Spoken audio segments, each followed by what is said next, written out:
చదువు. నిజంగా చదువు అంటే ఏమిటో మీకు తెలుసా? చదువు అంటే కేవలం పరీక్షల కోసం కాదు. మనం ఒక విషయాన్ని చూడగానే మన కళ్ళు దానిని గుర్తించాలి, మన పెదాలు దాన్ని చదవాలి, మన మనసు దాన్ని అర్థం చేసుకోగలగాలి. అలా చేయగలగడమే నిజమైన చదువు అంటే. చదువు మనకు తెలియని విషయాలను పరిచయం చేస్తుంది, తెలిసిన విషయాలను మరింత పై స్థాయికి తీసుకెళ్తుంది. అంతేకాని సంవత్సరం చివర్లో వచ్చే పరీక్షల కోసం మాత్రమే కాదు. మన కోసం, మన జీవితంలో నిలబడటానికి, మన కుటుంబానికి ఉపయోగపడటానికి, ఇతరులకు సహాయం చేయడానికి మనం చదువు నేర్చుకుంటాం. మనం పరీక్షలు రాయటానికి కాదు, జీవితంలో బతకటానికి చదువుతాం.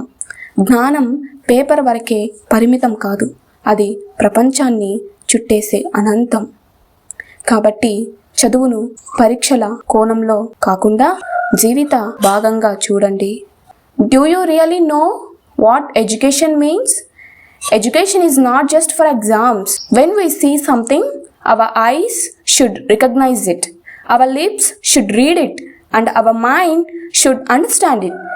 Being able to do this is true learning.